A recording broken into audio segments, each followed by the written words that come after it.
You know, as a generation, we are constantly being called to take action, to make a difference. Not just what's the hurry. You know, work that can be done today will be there tomorrow. Because let me tell you, there are only 3 things guaranteed in this life: death, taxes, and tomorrow. We're always told that we should think outside the box. And what I love about the Maybe Later campaign and Deep Fusion conferences is it teaches us to take our faith and put it in a box and tape it up. What do I like about the Maybe Later campaign? I think I love the complete and utter lack of urgency. Get a nice padlock on it, throw away the key, you know, mail the key to Guam maybe. Maybe Later is focused on changing the world. Not today, not tomorrow, but possibly the day after that. But let's say, you know, if you lost your key and you can't get to Guam or you can't find the box, it doesn't matter because ultimately God is a God of forgiveness. When I dropped out of college, I was really asking God, what can I do with my passions and skills to do nothing? And not doing nothing for nothingness' sake, necessarily, but to do nothing that inspires and impassionates people to do the same thing. And that is just bring out their inner nothingness and doing nothing. You know, our real concern here at Maybe Later is to help 20 and 30-somethings to procrastinate. And you know, with all the worries and concerns that we face in our world today, we want to help you put those off and forget about them. And you know, that's not forget about them with an F, that's with the PH. Because we all know what starts with an F: failure and philosophy. And our philosophy is to never fail. The thing that most excites me about Maybe Later is this idea that right now, you know, where it really counts, I can't do nothing. You know, I got so excited about the idea, I almost told some friends about Maybe Later, but then I realized that would be doing something. I'm not going to do that. The best thing that we found to help 20 and 30-somethings are excuses. That's why we have dedicated, semi-dedicated staff here who help you come up with the necessary excuses to say, not now, but maybe later. Some of the best excuses that we have, oh, I'm one person, what difference can I make? My money will never make it to those kids. Does $1 a month really feed the entire village? Don't worry, but overdo it. That's a really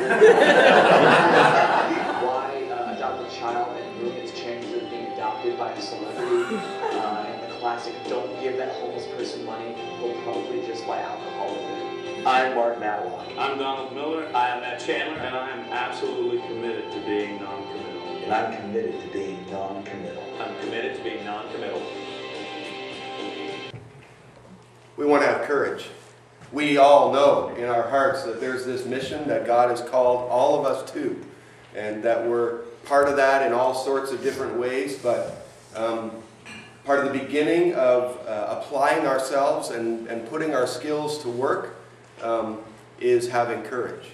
And so it's valuable for us, even as we reflect on some of the things about the dangers of leadership that you read about, to make sure that we have courage. And so we're going to spend a little bit of time at our tables looking at some biblical examples. There's a sheet of 3 Bible passages there. I'd like to encourage you to take about 5 minutes to go through each one and look at those Bible examples and ask the questions: what was dangerous about leading, and what could have happened or what could have been lost? All right, let's just have a little bit of large group discussion for a minute. Let's talk generally about, with all 3 of these examples, what are some of the things that are being risked, and what are some of the dangers of leadership for either Moses or Deborah or Barnabas? What are some of the things that you came up with at your tables? Go ahead. They're just afraid to change, right? To give up the stability that they have in Egypt. I mean, you know, they've got all of their habits there, and everything that they do on a daily basis is safe, and that's what they've been doing, and that's how they're going to do it. And so they could have just abandoned him with that fear of the unknown, the fear of losing the lives that they currently have to start a new one. And there's no guarantee of success with that. So, you know, why would they go? So, you know, he really had that weight against him. Yeah. But moving from the known and the familiar and the comfortable to the unknown and the unfamiliar, even if it's promised to be better. You don't know. Right, good. What else? Yeah, Lori.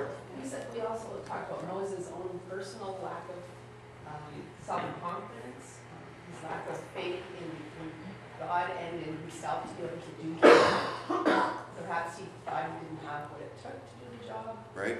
And it's not easy being a leader, right? And you've got all these rebellious people, and you're trying to move them to change, and it's just not easy. You just kind of want to run from that sometimes. Yep. Yep. So thinking about the inner turmoil of the leader as well, and that there's this desire to run from the very change that you're called to lead others through, right? Any leader ever have that, where you're trying to lead somebody through something and you kind of want to run from the very thing that you're leading them through? Anybody? Yeah. Any other things that you uncovered as to what was dangerous or what could have been lost or what could have happened? What are some of the potential downsides of leading for each one of these? What could have happened to Moses out there in the desert with no witnesses in the nation against him? But just that the people wouldn't follow them, that you would go up, you would risk telling them to do something and then they'll turn and go the other way. Right. They don't want to do what you want them to do. Yeah. One of the risks is just total failure, right? That nobody's following. Right? Anything else? Kill you. They could kill you. Yeah, for sure. In all three of these examples, there's actually the possibility of death, right? Jason at our table pointed out, they're in the desert. There's no witnesses, right? You can imagine for Barnabas, right, that maybe some of Stephen's friends were there in that council, and here's this Saul guy who was approving the death of Stephen, and they might have a little bit of revenge that they want. Deborah's saying, I've got this plan. Bring out 10,000 people, and we're going to beat this army that's been beating us up for the last 20 years, right? There's the real danger of death in each one of these. So now let's talk a little more personally at our table, just for a few minutes, about you. Your history of leading, and maybe something that you're leading in, and share with the folks at the table in where you're leading. What have you had to risk in order to lead? What are some of the difficulties about leading? What does no one following you feel like or look like? Or have you experienced that? Or have you had that inner turmoil that Lori was talking about? Talk a little bit at your tables about your own history of leading and what have you had to risk in order to lead. And then we're going to go into a video directly after that.